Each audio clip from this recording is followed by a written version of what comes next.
여러분들 살아가시면서 두려운 것이 있으신지 모르겠습니다. 아마 두려움이 없는 사람은 없으리라 생각합니다. 모든 사람에게 크고 작은 그런 두려움이 다 있죠. 근데 두려움의 종류도 사실은 다양합니다. 이번 주에 우리 한 모임에서 그런 이야기를 들었습니다. 이제 이런 대치동이나 이런 또 이제 학원가에서 하는 학부모 설명회를 엄마가 다녀오면 그날은 애를 잡는 날이라고 합니다. 한번 갔다 오면 이대로 둬서는 안 될 것 같은 막 불안한 이 두려움이 몰려오기 때문에 뭐라도 우리 해야 될 것 같다라는 그런 두려움이 몰려온다고 합니다. 보험회사 직원을 만나면 뭔가 이거 보험을 하나 들어야지 될 것 같은 그 미래에 대한 이런 그 두려움이 몰려오기도 하고요.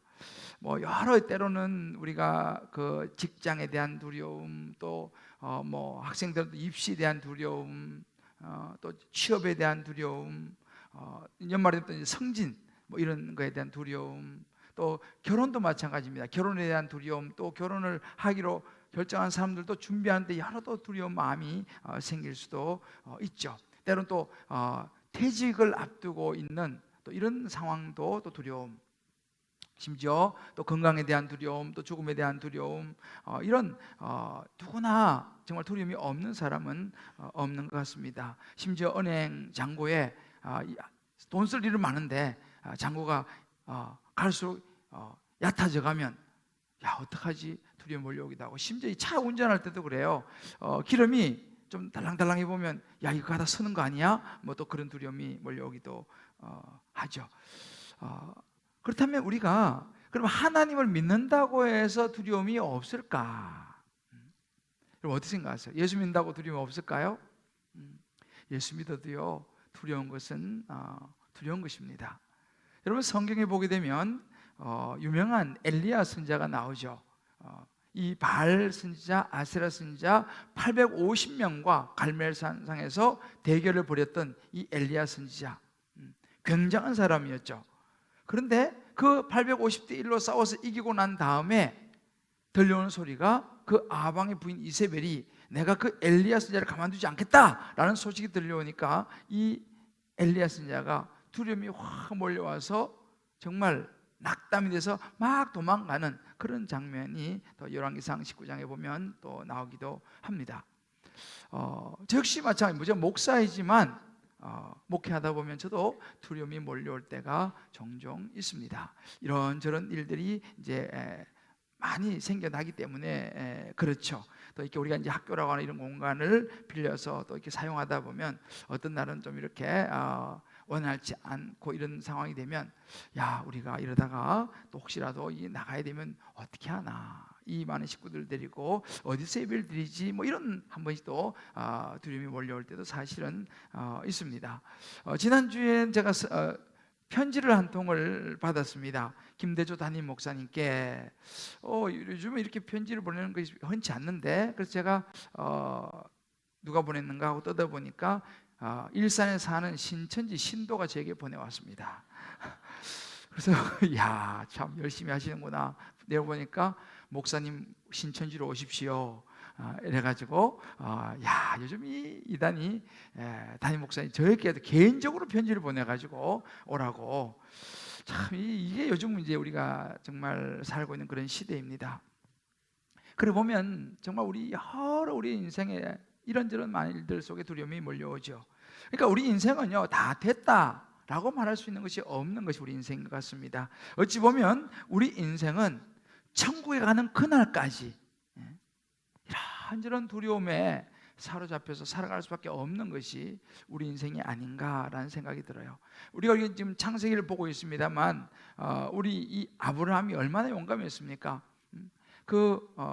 요단강 동쪽에 4개 강대국들이 쳐들어와서 조카 롯하고 많은 이 소돔과 고모라 사람들 침략하고 다 빼앗아가고 붙잡아 갔을 때 자기 집에 있던 318명을 데리고 쫓아가가지고 수천 명 되는 그 군대와 싸워가지고 승리하고 무찌르고 돌아온 사람이 아브라함 아닙니까? 그런 아브라함도 두려움이 몰려왔어요. 그 정도 되면 뭐 두려움 없을 것 같은데 그렇지 않았습니다. 왜 아브라함이, 그런 용감한 전쟁에 승리한 아브라함이 두려웠겠습니까? 오늘 이제 우리가 읽었던 이 성경에 나오는데 그게 두 가지였습니다. 하나는 뭐냐면 오늘 1절 말씀 보면 이후에 라고 하는 구절이 나옵니다. 이후에 이제 이런 아브라함이 두려움이 몰려왔는데, 그럼 어떤 후에냐? 그 바로 이제 전에 있었던 일이 뭐냐면 말씀드린 것처럼 이 강대국 4개의 이 그돌라 오멜 왕을 중심으로 한 4개 강대국들이 동맹을 해서 연합군으로 쳐들어 왔을 때 이제 이 아브라함이 그들을 추격해서 섭격해서 승리를 거두죠. 그리고 돌아왔는데 어떤 두려움이 있냐면, 생각해 보십시오. 그 강대국 4개의 나라가 함께 힘을 합쳐가지고 침략을 해 왔는데, 밤에 자다가 습격을 당해가지고 패배했던 이, 말하자면 한 집안밖에 안 되는 거예요. 그죠? 이 유목민들, 이 가축을 양을 치는 이 목자들한테 당했으니 가만히 있겠습니까? 반드시 그들이 보복을 해올 것이라고 하는 것은 누구나 생각할 수 있죠. 아브라함이 그 두려웠습니다. 이 전쟁에 대한 두려움이었습니다. 그 사람들이 이제는 전열을 갖춰서 다시 쳐들어오면 어떻게 할까라는 이런 두려움이 그에게 확 몰려온 것입니다. 또 하나는 뭐냐면 이 앞날에 대한 두려움이었습니다. 자식에 대한 두려움이었습니다. 하나님께서 분명히 여러 번 내가 너에게 많은 자손을 주겠다 약속은 여러 번 하셨습니다. 그런데 눈에 보이는 건 없는 거예요. 자기도 나이 들고 부인도 이제 나이 들어서 애를 낳을 수 없는 그런 상황으로 이제 가고 있는데 아무런 눈에 보이는 것도 없습니다. 그러니까 마음이 이제 조급해지기 시작하는 거죠. 야, 이제 이렇게 늙어버리면 내가 나중에 이제 거동도 불편하고 하면 누가 나를, 자식이라도 있어야지 나를 복양하고 어떻게 할 텐데 누가 나를, 우리 부부를 도와줄까, 뭐 이런 마음, 그런 조급한 마음이 들었습니다. 어떻게 해서라도 후사를 세워야 되겠는데, 자녀를 낳아야 되는데 뭐 하나님께 주실 그런 기면 전혀 안 보이고 자기들도 늙고 마음이 조급해지고 두려워지기 시작했던 것입니다. 이렇게 이제 아브라함이 두려움이 막 이제 몰려왔어요. 이런 두려움으로 인해서 힘들어하는 이 아브라함에게 하나님께서 말씀하시는 부분이에요. 하나님께서 뭐라고 말씀하셨을까요? 또한 이 하나님의 말씀, 너 이렇게 해라 라고 하는 이 하나님의 처방을 받고 이 아브라함은요 인생의 위기를 헤쳐나가게 됩니다. 어떻게 아브라함이 인생의 위기, 이 두려움을, 어려움을 헤쳐나가는가? 이제 오늘 우리가 이 시간 이 본문을 통해서 보면서 저와 여러분 한 분 한 분, 오늘 여기도 이제 마찬가지 이런저런 일 때문에 힘들고 두려운 분이 있으리라 생각합니다.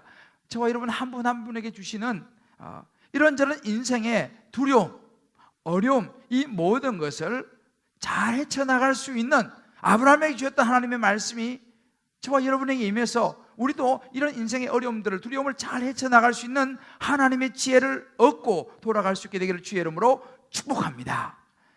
자, 그러면 두려움을 넘어서려면 어떻게 해야 되겠습니까?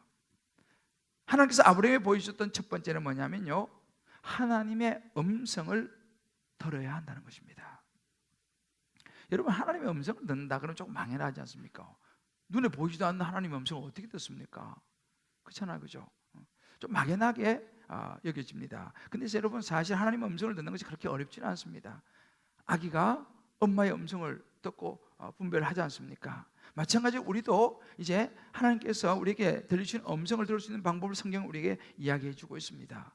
자, 그럼 아브라함은 어떻게 하나님의 음성을 들었을까요? 오늘 1절 말씀 보면 이렇게 말합니다. 이후에 이제 여호와의 말씀이 환상 중에 아브라함에게 임하여 이르시되 아브라함아 두려워하지 마라. 나는 내 방패요 너는 지극히 큰 너의 지극히 큰 상급이니라 라고 말씀하십니다. 하나님은 아브라함에게요, 이 두려운 아브라함에게 환상 중에 말씀하셨습니다. 이 환상 중이라는 것은 영어로 보면 inner vision인데요, 우리로 치면 이런 것입니다. 하나님이 우리에게 어떻게 말씀하시고 음성을 들려주시느냐라고 말하면요, 하나님의 어떤 말씀을 통해서 들려주십니다. 아브라함은 환상 중이라고 말하지만 이 환상 중이라는 것을 우리 정확하게 알지는 못합니다만 아브라함이 하나님의 음성을 알아들었습니다. 그럼 우리에게는 어떻게 하나님의 음성이 들리냐? 예를 들어서 주일날 제가 지금 설교를 하고 있습니다. 오늘 이 두려움에 대한, 두려움을 넘어서라고 하는 설교를 하고 있습니다. 그러면 제가 하나님의 말씀을 묵상하고 여러분이 전하지만 하나님은 저를 사용하셔서, 오늘 이 말씀을 사용하셔서 여러분에게 하나님께서 직접 말씀하고 계십니다. 그럼 여러분 설교를 들으시다가 어느 한 단어라든지 어느 한 문장이라든지 이런 것이 여러분 마음에 딱 이렇게 와닿는 부분이 있을 것입니다. 이것은 하나님의 음성이 여러분에게 들리는 것입니다. 그래서 주일 설교가 되든 아니면 뭐 수요 설교가 되든 아니면 새벽기도 설교가 되든 이렇게 하나님의 말씀이 주어질 때에 그 말씀이 내게 들리는 것은 이게 이제 바로 하나님의 음성이라고 여러분 생각하시면 됩니다. 뿐만 아니라 요즘 우리 교회에서 늘 큐티 하지 않습니까? 그러면 큐티를 하다가 거기서 하나님께서 저와 여러분에게 주시는 그 내 마음에 딱 이게 와닿는 말씀이 있습니다. 그것은 하나님의 음성입니다. 혹은 뭐 성경을 읽으시다가 아니면 나름대로 기도하시다가 아니면 신앙생활 가운데서 어떤 하나님 주신 통찰이 있을 수 있습니다. 또 때로는 어떤 하나님 주신 시각이 있을 수 있습니다. 이런 것들을 통해서 하나님은요 지금도 저와 여러분에게 하나님께서 말씀하고 계신다는 사실을 여러분 마음에 새기시기를 주의 이름으로 축복합니다. 하나님의 음성이 지금도 들리고 있습니다. 다 똑같지는 않죠. 그런 음성이 아브라함에게 오늘 들린 것입니다. 근데 우리가요 이런 하나님의 음성이 여러 모양으로 들리지 않으면요 우리는 어떻게 됩니까? 일단 두려움이 오면요 우리는 인간적으로 세상적인 방법으로 해결하려고 시도를 합니다. 아브라함도 그랬습니다. 아브라함도요 갈대우를 떠나서 가나안으로 왔죠. 하나님의 음성이 들려서 왔습니다. 그런데 순간 두려움이 몰려왔습니다. 기근이 왔습니다. 그때 하나님의 음성에 귀를 기울이지 않았습니다. 두려움이 확 몰려오니까 인간의 생각에 야 빨리 음식이 풍족한 애굽으로 우리가 가자 라고 해서 하나님께 물어보지도 않고 식소를 데리고 애굽으로 내려갔지 않습니까? 이렇게 우리는 급하고 두려움이 몰려오면요 인간적으로 생각해서 행동하기 쉽습니다. 근데 가서 어떻게 했습니까? 거기서 또 부인이 예쁘니까 사람들이 자기 부인을 빼앗고 자기를 죽일 것이 두려워가지고 자기 부인을 누이라고 속이지 않습니까? 이럴 수 있다는 사실이에요. 그러다 다시 이제 가나안으로 돌아와서 좀 전에 말씀드린 것처럼 이렇게 대군 수천 명의 대군을 무찌르고 승리를 하고 돌아왔지만 보복에 대한 두려움이 또 확 몰려온 거예요. 그러니까 두려움이라는 것이요 여러분 한번 떠나갔다고 해서 안 오는 게 아니에요. 한번 하나님의 음성을 들었다고 해서 다시 안 오는 게 아닙니다. 하나님의 음성을 들을 때는 힘이 나다가도 잠시 또 우리가 하나님의 음성을 듣지 못하고 말씀을 놔버리면 다시 또 확 두려움이 몰려오는 그런 모습을 우리가 아브라함을 통해서 볼 수 있습니다. 그게 아브라함의 모습이었어요. 어찌 보면 그것이 우리의 모습이죠. 자, 그럴 때 그렇게 두려움에 떨고 있는 아브라함에게 하나님께 주신 말씀은 무엇이었습니까? 오늘 1절 말씀이죠. 나는 너의 방편이라 라고 말씀했습니다. 나는 너의 방편이라. 여러분 방패라는 말은 성경에 많이 나와요. 방패라는 말이 성경에 89번 정도 나오는데 그 89번 중에서 딱 한 번을 제외하고 88번은 뭐냐면요 우리의 고백입니다. 주님은 나의 방패십니다. 주님은 나의 요새십니다. 이런 뭐 다윗의 고백들이 나오죠. 그러니까 성경에 모두 다 우리가 하나님은 나의 방패십니다라고 말하지 내가 너의 방패다라고 말하는 구절은 오늘 이 본문에 딱 한 구절밖에 없습니다. 유일하게 여기서만 하나님 말씀하세요. 내가 너의 방패니라 이렇게 말씀하십니다. 굉장한 말씀입니다. 더군다나 이렇게 말씀하십니다. 내가 너의 지극히 큰 상급이다 이렇게 말씀하십니다. 내가 너의 상급이다. 이 놀라운 말씀입니다. 하나님이 내 방패가 되시고 하나님 자신이 우리의 상급이 되시겠다고 말씀하시는 거예요. 스펄전 목사님은 이 부분을 이렇게 얘기합니다. 우리가 하나님을 아는 것만 해도 굉장한 일인데 우리에게 재물도 주시고 건강도 주시고 명예도 주시고 기쁨도 주시고 이 모든 걸 다 주실 수 있는 하나님, 그런 거 한두 가지만 줘도 감사한데 그걸 다 줄 수 있는 그 하나님 당신이 우리의 상급이다, 나의 상급이다, 자신을 우리에게 상급으로 주었다라고 말하는 것은 얼마나 놀라운 일인가 라고 스펄전 목사님은 이야기를 합니다. 여러분 로마서 8장 32절 이런 구절이 있습니다. 자기 아들을 아끼지 아니하시고 우리 모든 사람들을 위하여 내어주시니가, 그죠? 가장 귀한 게 아들 아닙니까? 우리도 그 아들을 우리에게 내어주셔서 우리로 하여금 예수님 믿고 구원받게 하셨습니다. 그렇다면 그 아들과 함께 모든 것, 가장 귀한 걸 주셨으니까 모든 것을 우리에게 주시 아니하겠느냐. 그러니까 우리의 삶에서 가장 큰 최고의 상급이 뭐냐라는 것이죠. 우리가 받을 수 있는 최고의 상급이 뭐냐는 거죠. 하나님이 우리의 상급이 될 때에 그보다 큰 상급, 축복은 없는 줄 믿습니다. 여러분, 우리가 이 상급을 생각하면서 그런 생각이 떠올랐습니다. 이제 연말이 되고 하면 이제 보통 우리가 이제 여러 한 해를 결산하면서 참 제 마음에 떠오르는 게 뭐냐면 우리 주일학교 교사 선생님들입니다. 얼마나 참 힘든 수고를 하십니까? 한 주도 애들 때문에 잘 빠지지도 못하고, 참 이렇게 주일학교 교사들이 다 봉사도 다 힘들지만 주일학교 교사들이 참 힘듭니다. 아무도 눈여겨 크게 보지를 않아요. 또 뭐 부서에서 하니까 우리 잘 보지도 못하지 않습니까? 그러면 또 때로는 너무 힘들어서 낙담될 때가 있어요. 또 우리 여기 주기보험 찬양대가 이렇게 나와서 참 예쁜 찬양, 뭐 귀한 찬양을 불러주지만 사실은 이런 찬양을 부르기가 그냥 뚝딱 되는 게 아니지 않습니까?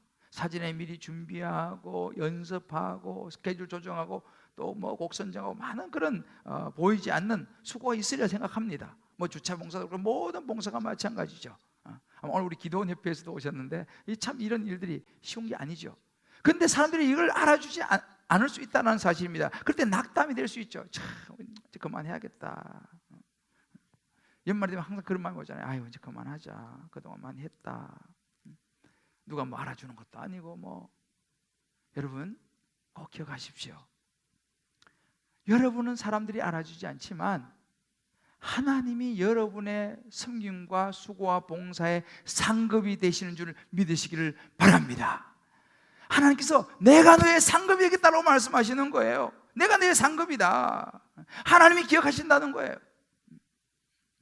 아마 교회에서도 마찬가지입니다. 여러 가지 일들을 섬기고 봉사하다가 수고하다가 지치기도 합니다. 사람이니까. 때로는 낙심하기도 하고 슬프기도 하고요. 이런저런 삶 속에서 주를 위해서 나름대로 한다고 했는데 별로 뭐 표도 나는 것도 없고 뭐 누가 알아주는 것도 아니고 마음이 슬플 수 있습니다. 아유 이제 그만해야지. 이 정도 했으면 됐지. 마음이 힘들 수가 있어요. 여러분 기억나세요? 한나가 아이를 못 낳아서 무척 슬퍼하면서 남편에게 막 원망하고 힘들어합니다. 사무엘상 1장 8절에 보면 이 남편 엘가나가 이렇게 얘기를 해요. 그의 남편 엘가나가 그에게 이르되 한나여 어찌하여 울며 어찌하여 먹지 아니하며 어찌하여 그대 마음이 슬프뇨. 그렇죠? 내가 그대에게 10 아들보다 낫지 아니하냐. 내가 있지 않냐. 아들 없어도 괜찮아. 10 아들보다 내가 낫지 않냐. 내가 너를 사랑하지 않냐 라고 이야기합니다. 여러분 보세요. 주님이요 우리에게 이렇게 말씀하시는 거예요. 이런저런 너가 나를 위해서 수고하고 봉사하고 많은 일 하는데 때로는 낙심이 되고 때로는 슬프고 때로는 실망이 되고 하는데 너무 그에 개의치 말아라. 내가 있지 않냐. 내가 너의 상급이 되지 않냐. 할렐루야. 아브라함이 이 음성을 들은 거예요. 여러분들 하나님이 여러분의 상급 되신다는 사실을 절대 잊지 않으시기를 주의 이름으로 축복합니다. 우리 한번 서로 한번 이렇게 하면 축복합시다. 여러 일들이 있지만 하나님이 성도님의 상급이 되실 것입니다. 하나님이 여러분 상급이 되실 거예요. 저도 이제 사랑의 부목사로 잘 있었습니다. 잘 있다가 편안하게 여러 가지 또 뭐 하여튼 잘 사역을 하다가 하나님께서 저를 개척으로 부르셔서 개척을 순종을 하기로 하고 개척을 하기로 했지만 참 두려웠습니다. 준비도 된 것도 없고 한 번도 제 개척을 생각해 본 적도 없고 그 주님 부르시는 거예요. 그래서 그때 내가 생각하기를 야 어떻게 하지 마음이 사실 두려웠습니다. 그래서 제가 생각하다가 누가 나 좀 도와줄 사람이 없나 생각하다가 또 제 같이 옆에 있는 한 여자 전사님 나이는 좀 많지만 상당히 베테랑이고 사역 경험도 많고 그런 여자 전사님이 한 분 있었습니다. 그래서 제가 그 두려운 마음 때문에 그 여자 전사님에게 제가 도움을 청했습니다. 전사님, 내가 하나님께서 부르셔서 이제 개척을 해야 되는데 날 좀 도와주세요. 참 내가 어떻게 할지도 모르고 한국에 내가 떠나서 오래 살았고 참 물정도 모르고 그래서 두려움만 부탁을 했어요. 그래서 정말 하나님께서 떠내주셔서 그 여자 전사님이 저를 도와주기로 했어요. 그리고 이제 개척을 처음에 시작할 때 그 여자 전사님이 저를 도와서 같이 시작을 했죠. 경험도 많고 이제 연륜도 있고 하니까 참 잘 이렇게 저를 도왔습니다. 참 든든했어요, 제가요. 그런데 몇 달 되지 않아서 이런저런 일로 떠나게 됐습니다. 제가 두려운 거죠. 야, 이 전도사님 가면 어떡하지? 그래서 제가 막 잡았어요. 전도사님, 그러지 마시고 좀 같이 좀 더 날 좀 도와서 좀 있어 달라고 정말 제가 이 사정을 정말 메어달라시피 사정을 했어요. 그렇지만 하여튼 결국은 떠나셨어요. 두려운 거예요. 야, 이제 그런데 혼자 이제 이걸 해야 되는데 어떻게 해야지? 그래서 그 두려운 마음에 하나님을 찾았죠. 더 간절히 하나님을 찾고 더 말씀을 붙잡았죠. 근데요, 오히려 그렇게 제 혼자라고 여겨지면서 두려워서 말씀을 붙잡았을 때에 하나님이 저를 더 깊이 만나 주셨습니다. 말씀 가운데 저를 붙잡아 주셨습니다. 근데 제가 깨달은 게 뭐예요? 그래, 하나님이 나의 방패, 나의 쉴드가 되신다는 거예요. 하나님이 나의 상급이 되신다. 하나님께서 그래서 그런 상황 가운데 오히려 막 교회에 막 부으시고 막 부흥을 허락하시는 것을 제가 보면서 그때 제가 깨달았습니다. 하나님의 말씀이 영원하고 하나님 말씀이 방패가 되고 상급이 되는 영원한 것이지 사람은 영원하지 않다라는 걸 제가 그때 깨달았죠. 그때 참 사람이 약한 것이요. 그렇게 해서 하나님의 말씀을 듣고 깨달았으면 제가 계속 흔들림이 없이 가야 되는데 또 어느샌가 한 번씩 또 나도 모르게 또 사람을 의지하는 하나님보다도 나도 모르게 또 사람을 의지하는 그런 경향들을 조금씩 내가 보면서 참 이게 참 인간이 이렇게 약하구나라는 생각을 해봅니다. 요즘 제가 사회훈련을 마쳐가고 있습니다. 사회훈련을 마쳐가고 이제 한 반에서 이제 우리 대화를 나누었습니다. 그래서 우리 사회훈련생이 그런 이야기를 하는 거예요. 목사님, 이제 사회훈련을 마치고 이제 숙제를 더 이상 안 해도 되고 하는 이건 참 좋은데요. 좀 겁이 납니다. 좀 두렵습니다. 라고 이제 이야기를 하는 거예요. 그래서 뭐가 그래 두렵습니까? 이제 훈련이 마쳐서 홀가분하긴 하지만 지금은 그래도 숙제 과제하고 목사님하고 이렇게 말씀 붙들고 살아가니까 그나마 영적으로 좀 참 제가 참 좋은데 이제 훈련을 끝나고 나서 또 말씀이 혹시라도 제 손에 놓아지면 영적으로 옛날의 모습으로 내가 다시 돌아갈까 두렵습니다. 그런 이야기를 여러분이 이제 하시는 거예요. 그렇다고 훈련을 계속할 수도 없고, 그죠? 그래서 제가 이렇게 얘기했습니다. 바로 그것입니다. 좋은 현상입니다. 두려워해야 합니다. 두려워하지 않으면 위험합니다. 사실 우리는 훈련이 끝나고 나면 이제 홀로 서기를 해야 되고 혼자 이제 말씀을 붙잡고 가야 되는데 그것이 다시 옛날로 돌아가 버릴까 두렵지 않다면 그건 위험한 거라는 거예요. 왜요? 다시 말씀이 약해져 버리면 다시 인간적인 생각이 들어오게 되면 다시 옛날의 상태로 돌아갈 수 있는 것이 약한 우리이기 때문에 여러분 계속 두려워하십시오. 그 두려움을 부담으로 안고 더 하나님 말씀을 붙잡아야 됩니다. 훈련이 끝났지만 계속적으로 말씀을 붙잡고 갈 때에 여러분 자신을 지켜낼 수 있을 것입니다. 두려워서 말씀을 붙잡으려고 애를 쓰는 그 자체가 축복이 되는 것이고 두려움으로 하나님을 찾고 하나님의 음성을 듣는 것이 축복인 줄을 믿습니다. 제가 얘기했습니다. 여러분들도 여기에 훈련을 마치신 분들, 하다 쉬는 분들 또 여러분 있으시죠? 여러분 두려워하셔야 됩니다. 혹시라도 내가 세상에 많은 가치관에 또 내가 훈련 받을 때는 바로 선거 같았는데 훈련 끝나고 나서 있으니까 나도 모르게 내 가치관이 세상으로 끌려가고 있지 않은가? 하나님의 말씀이 내게 임하는 것이 아니라 세상적인 방법이 나를 지배하고 있지 않는가? 여러분 두려워하셔야 됩니다. 우리 각자 이 말씀을 가지고 한번 적용해 보시길 바라요. 하나님의 자녀로서 나 이 땅을 살아가면서 이런저런 문제를 만나고 두려울 때에 나는 먼저 하나님 앞에 아뢰고 하나님 나의 방패십니다. 주님 말씀이 내가 너의 방패다, 내가 너의 상급이다라고 하는 말씀을 붙들고 우리가 그 두려움을 뛰어넘는가, 아니면 하나님 말씀을 잊어버리고 또 세상적인 방법으로 해결하려고 쫓아다니고 있는 내 모습은 없는가라는 거예요. 두 번째로 두려움을 넘어서기 위해서는 믿음으로 하나님의 계획을 기대해야 합니다. 아브라함이 하나님께 이렇게 묻습니다. 내가 너의 상급이다 이렇게 말하니까요, 아브라함이 주 여호와여 무엇을 내게 주시려 하시나이까 묻습니다. 상급이라 그러시니까 그러면 아브라함이 생각할 때 그런 거예요. 그럼 저한테 무슨 상급을 주시려고 하십니까? 저는 자식이 없습니다. 아브라함은 지금 상급인지 자식이잖아요. 자식이 없습니다. 나의 상속자는 이 다메섹 사람 엘리에셀입니다 라고 대답합니다. 두려움 앞에서 이 아브라함이 솔직히 이야기를 해요. 제 상속자는 엘리에셀입니다. 이 엘리에셀은요, 자기 집안에서 자란 이 아브라함이 아주 신이 많은 종이었습니다. 하나님이 자식을 안 주니까 이제는 자기가 노후에 걱정이 되지 않습니까?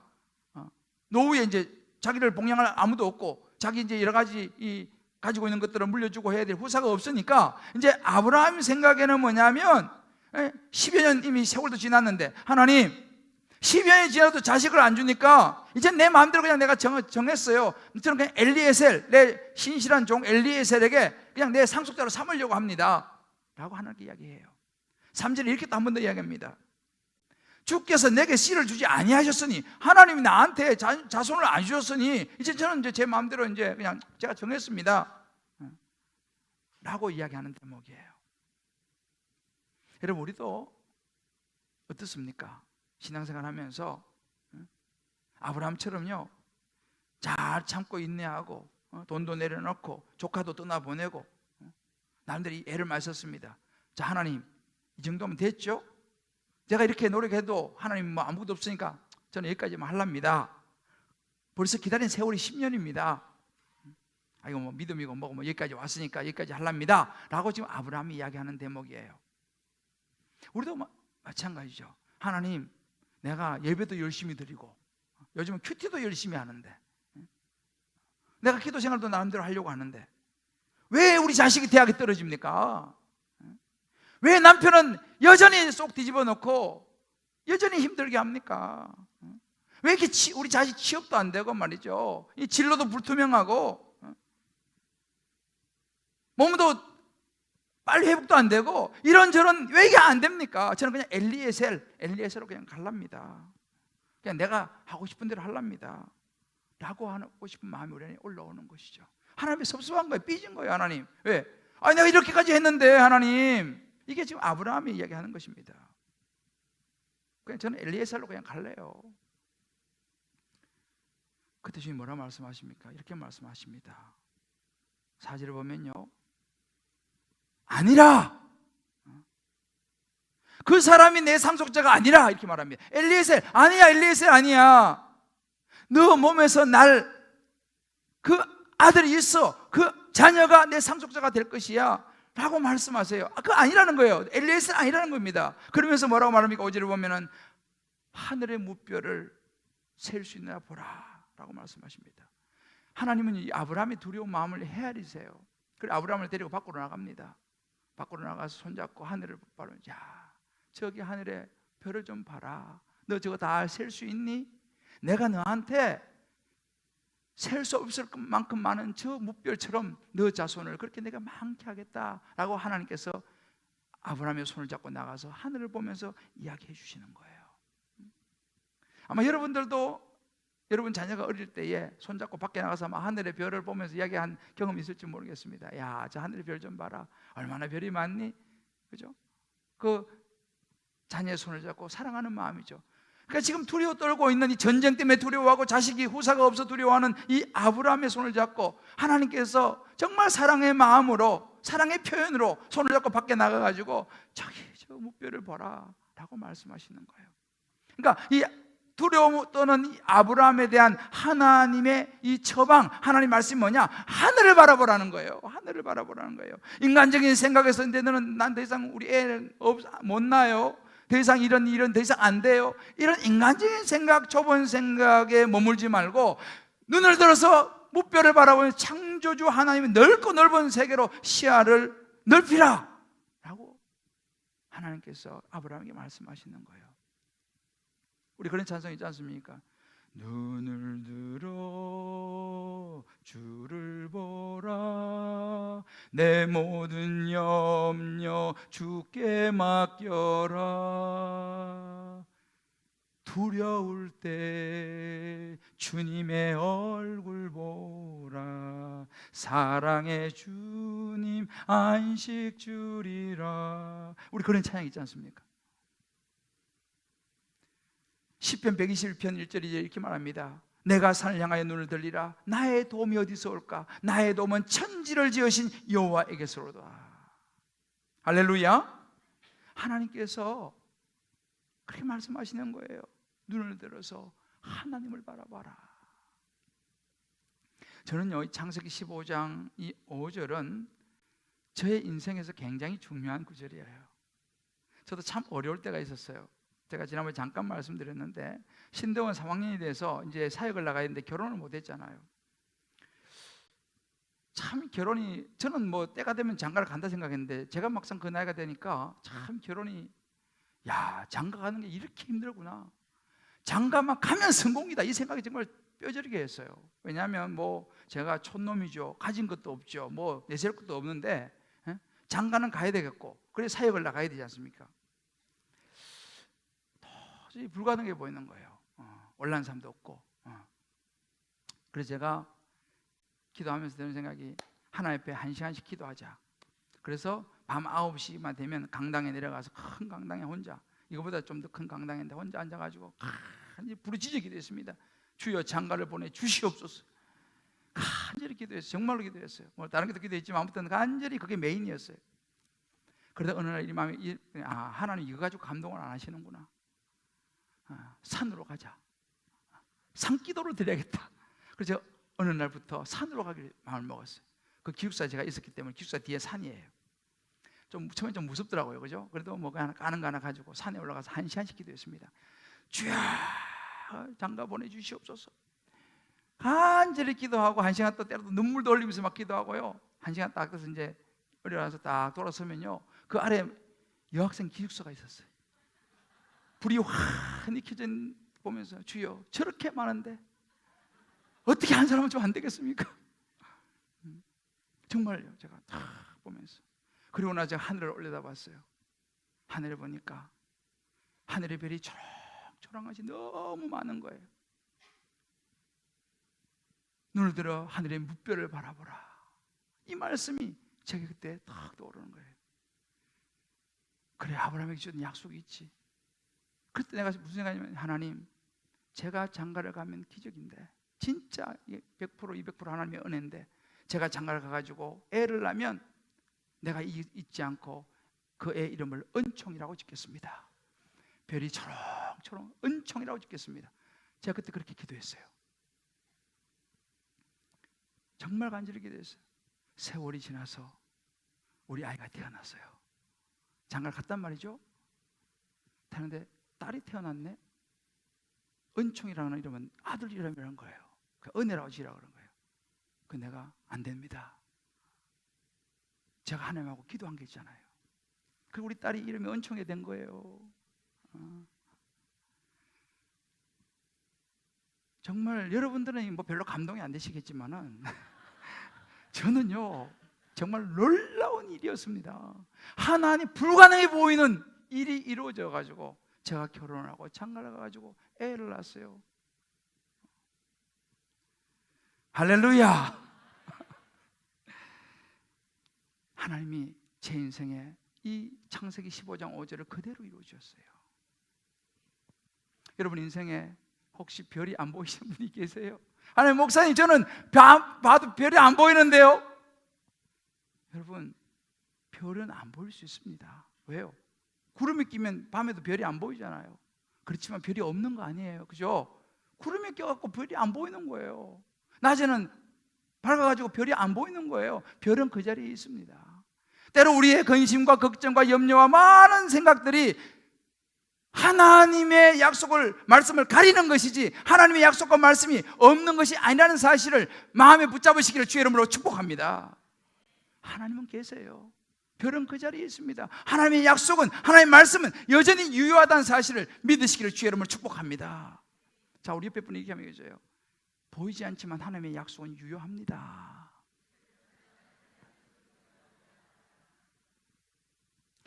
하나님의 계획은 무엇이었습니까? 믿음의 아들 이삭이었습니다. 보이지 않는 것을 보는 것, 이게 하나님의 계획이었습니다. 오늘 6절의 핵심입니다. 6절 말씀 이런 말씀이 있습니다. 아브라함이 여호와를 믿으니, 아브라함이 여호와를 믿으니, 이 말을 듣고 별을 보면서 아브라함이 여호와의 말씀을 믿으니 여호와께서 이를 그의 의로 여기셨다라고 말합니다. 여기서 말하는 믿으니라고 하는 이 말은요,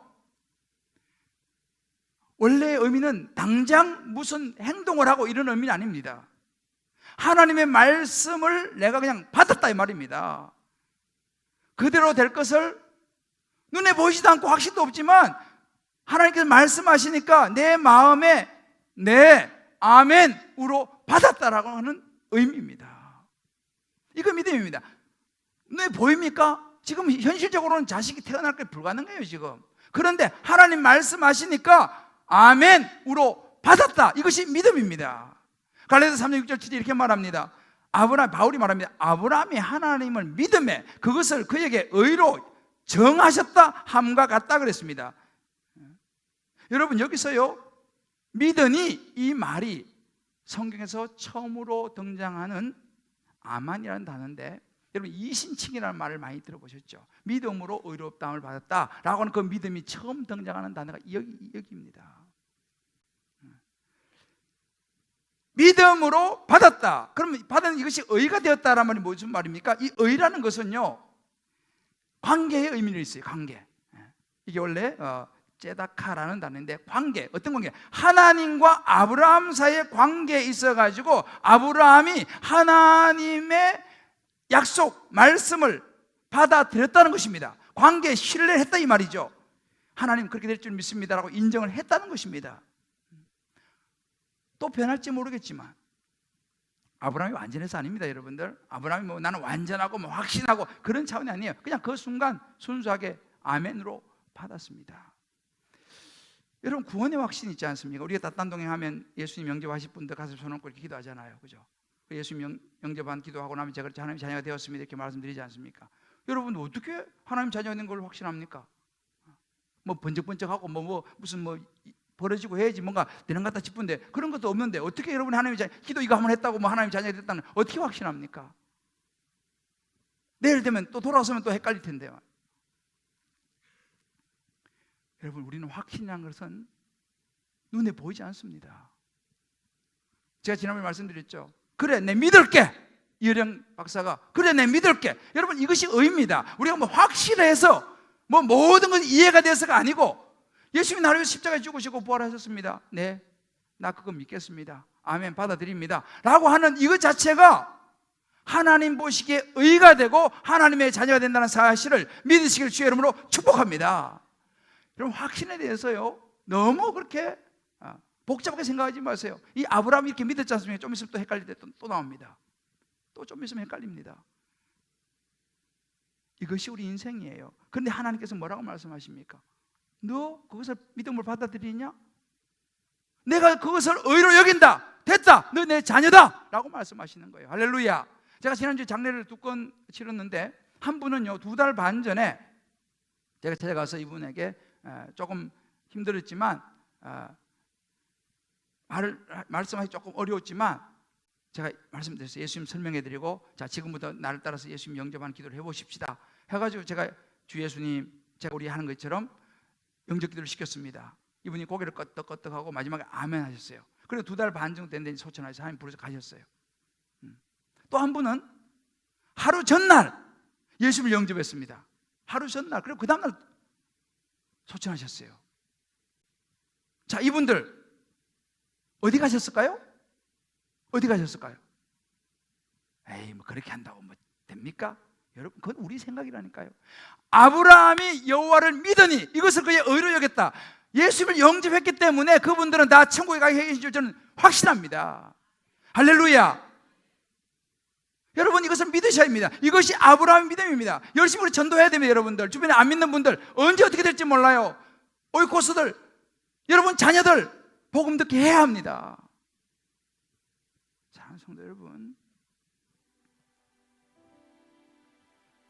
요즘 여러분 삶에 어떤 두려움이 있습니까? 자녀의 진로 때문에 두렵습니까?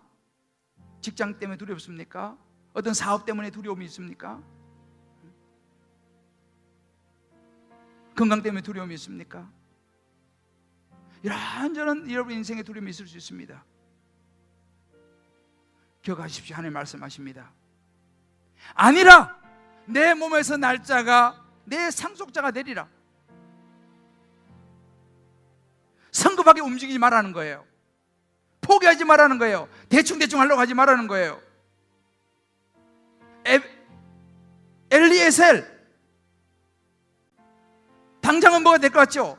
엘리에셀이 아니라는 것입니다. 지금 너에게 필요한 것은 믿음이라는 거예요.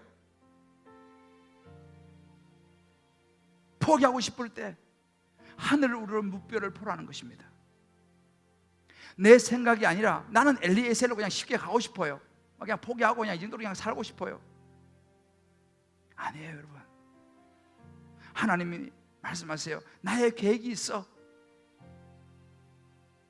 하나님 말씀의 길을 기울이시기를 주의 이름으로 축복합니다. 결국 신앙의 성부처는 믿음이에요. 여러분, 예수님도 두려우셨어요. 하나님의 아들인데 뭔 두려울 게 있겠어요, 그죠? 근데 예수님도 두려우셨어요. 마태복음 26장에 보면 예수님이 이렇게 기도하신 장면이 나옵니다. 내 아버지여, 만일 할만하시거든 이 잔을 내게서 옮기시옵소서. 지나가게 하십시오. 예수님도 십자가 지고 죽으시려니까 사람이 몸을 입고 있었기 때문에 얼마나 힘드셨겠어요. 두려웠겠습니까? 그렇게 기도하는 거예요. 하나님, 이 십자가라고 하는 이 쓴 잔 가능하면 나 좀 안 마시게 해주십시오. 두려움이 있었다는 사실이에요. 근데 그 다음에 이렇게 말씀하시죠. 그러나 나의 원대로 마시고 아버지의 뜻대로 되기를 원합니다. 예수님은 그 두려움이 몰려올 때에 뭘 붙잡았습니까? 하나님의 계획을 붙잡았습니다. 하나님, 그렇죠, 인간적으로는 제가 십자가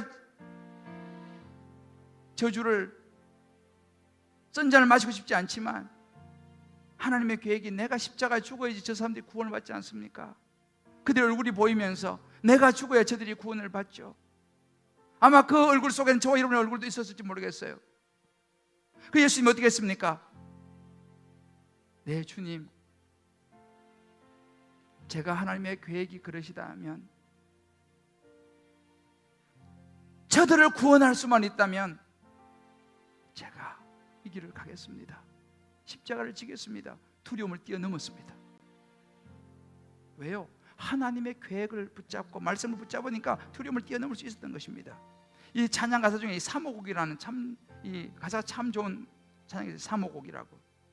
흘러내리는 눈물의 의미를 이제 난 알 수 있겠소. 죽어가는 영혼 바라보시는 아버지의 마음, 이제 더 이상 바라볼 수 없어. 그들에게 나 달려가겠소. 영원한 생명 그 십자가 나다 떠나가오. 근데 이 대목이 참 마음이 너무너무 와닿아요. 세상 날 버려도 지쳐 쓰러져도 나 놓을 수 없는 십자가. 생명을 구할 수만 있다면, 그들 주를 볼 수 있다면 나의 생명이라도 두고 가겠어. 세상 날 버려도 지쳐 쓰러져도 내가 놓을 수 없는 십자가야. 그것이 예수님이 가셨던 사명의 길이었습니다. 여러분의 삶에 여러 가지 힘들고 어렵고 두려운 일이 있습니까? 여러분 너무 힘들게 하는 자녀가 있습니까? 남편이 있어요? 주변에 어떤 사람이 있습니까? 두렵습니까? 예수님께서 가셨던 이 시각이 필요합니다. 그 자녀를 구원할 수만 있다면, 너무너무 나를 힘들게 하는 그 남편을 구원할 수만 있다면, 그 가족을 구원할 수만 있다면, 주여 내가 이 두려움을 뛰어넘어 십자가를 지겠습니다. 하나님의 계획하심을 내가 기대합니다. 오늘 이 시간 여러분들, 저와 여러분의 영안이 열려서 하나님 약속하신 하늘의 무뼈를 보고 하나님의 약속의 말씀을 붙잡게 되시기를 주의 이름으로 축복합니다. 반드시 내가 너를 축복하리라. 두려워 말라, 내가 너와 함께함이라. 놀라지 말라, 내가 의로운 나의 오른손을 붙들리라. 하나님의 약속입니다. 내가 너의 방편이라, 내가 너의 상급이니라. 걱정하지 마, 내가 방패가 되어줄게. 오늘 이 시간 우리 찬송 한번 이 약속의 말씀, 이 찬송을 같이 한번 부르면서 오늘 말씀 붙들고 우리 한번 기도하면서 우리 모든 삶 가운데 있는 이런저런 두려움을 뛰어넘을 수 있는 저와 여러분 되시기를 주의 이름으로 축복합니다. 반드시 내가 너를 축복하리라. 하나님의 약속입니다. 반드시 내가 너를 축복하리라. 반드시 내가 너를 들었으리라.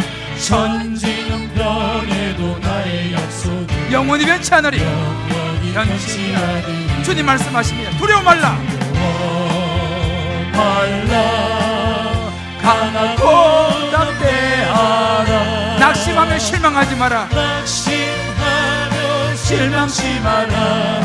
낙심하며 실망치 마라. 실망치 말라. 주님 말씀하십니다. 내 소원 이루는 날, 내 소원 이루는 날 속히 오리니 내게 영광 돌리리. 영광의 그날이, 영광의 그날이 속히 오리니 내게 찬양하여. 주님 약속하십니다. 반드시 반드시 내가 너를 축복하리라. 반드시 내가 너를 들었으리라. 세상에서 사라졌어도 온전히 나를 믿어라. 온전히 나를 믿으라. 두려워 말라. 강하고 담대하라. 강하고 담대하라. 인내하며 부르시시라. 인내하며 부르시시라. 부르짖으라.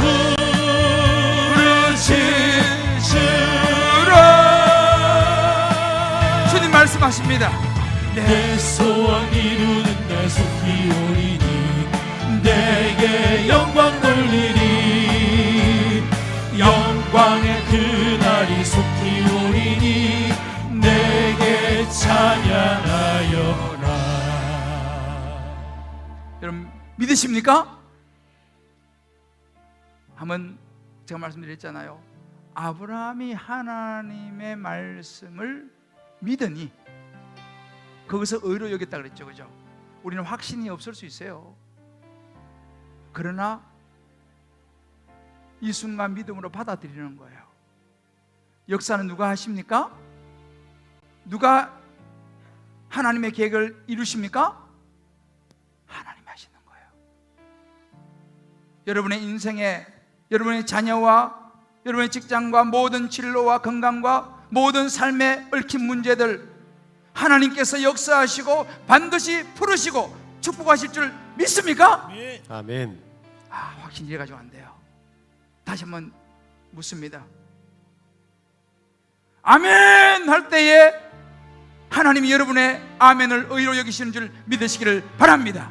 아멘. 여러분 하나님은 여러분을 축복하실 줄 믿습니다. 두려워하지 마시기를 주의 이름으로 축복합니다. 할렐루야. 우리 한번 이 시간 기도합시다. 하나님, 눈에 보이지 않고 때로 흔들리고 또 앞으로도 흔들릴지 모르지만 이 시간 하나님의 말씀을 내가 받습니다. 내가 너의 방패라. 내가 너의 상급이라. 엘리에셀이 아니야. 너에게는 약속의 자녀 이삭이 태어날 거야. 하나님의 약속을 주여 우리가 붙잡기 원합니다. 우리 시간 여러분 두려운 것이 있습니까? 힘든 부분이 있습니까? 하나님 앞에 내어놓고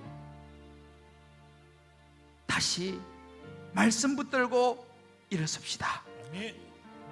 여러분의 소원이 이루는 날 올 줄 믿습니다. 아멘. 우리 한번 절 따라 외치고 기도합시다. 주여 믿습니다. 주여 믿습니다. 하나님의 계획이 이루어질 줄을 믿습니다. 하나님의 계획이 이루어질 줄 믿습니다. 하나님이 나의 방패가 될 줄을 믿습니다. 하나님이 나의 방패가 될 줄 하나님이 나의 상급이 될 줄을 믿습니다. 하나님이 나의 상급. 우리가 좀 기도하겠습니다. 하나님 아버지, 오늘 이 시간 우리 인생의 모든 문제들을 앞에서 하나님의 말씀을 붙들기를 원합니다. 걱정하지 마라. 내가 너의 방패가 되리라. 아멘. 걱정하지 마라. 내가 너의 상급이 되리라. 아멘. 엘리에셀이 아니라 약속의 아들 이삭이 올 것이라. 아멘. 주여 믿습니다. 아멘. 인간적인 생각을 내려놓고 하나님의 말씀을 붙들기를 원합니다. 아멘. 하나님의 음성을 붙들기를 원합니다. 아멘. 주님이 반드시 역사하실 줄을 믿습니다. 아멘. 아멘. 주님 앞에 올려드린 이 기도를 주님 받으시고 어떤 순간에도 하나님 말씀을 놓지 아니하고 승리할 수 있는 귀한 주의 종들 우리 성도들이 되게 축복하여 주옵소서. 아멘. 하나님의 구원의 약속을 보게 하여 주옵소서. 아멘. 예수님의 이름으로 기도합니다. 아멘. 아멘. 우리 다 자리에 일어나시면서 이렇게 한번 서로 축복합시다. 두려워하지 마십시다. 하나님이 방패가 되십니다. 두려워하지 마십시다. 하나님이 방패가 되십니다. 포기하지 마십시다. 하나님의 계획이 있습니다. 포기하지 마십시다. 하나님의 계획이 있습니다. 여러분 믿습니까? 아멘. 하나님의 말씀입니다. 하나님의 말씀입니다. 저를 따라해 봅시다. 하나님의 말씀입니다. 하나님의 말씀입니다. 하나님의 약속입니다. 하나님의 약속입니다. 내 생각이 아닙니다. 내 생각이 아닙니다. 할렐루야. 아멘. 두려워 말라. 강하고 담대하라. 낙심하며 실망치 말라. 오늘 이 말씀 붙잡고요, 우리 한번 찬양 우리 마음 부르고 제가 축도하겠습니다. 두려워 말라. 두려워 말라. 강하고 담대하라. 낙심하며 실망치 마라. 낙심하며 실망치 마라. 실망치 말라. 우리 오른손으로 찬양합시다.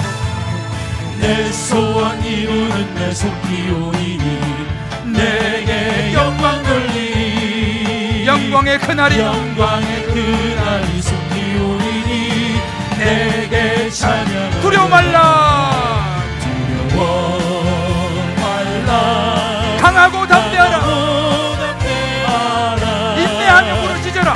인내하며 부르짖으라.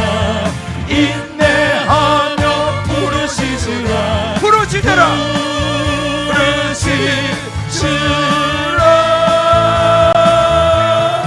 내 소원이 내 소원 이루는 날 속히 오리니 내게 영광 돌리니 영광의 그날이 속히 오리니 내게 찬양하여라.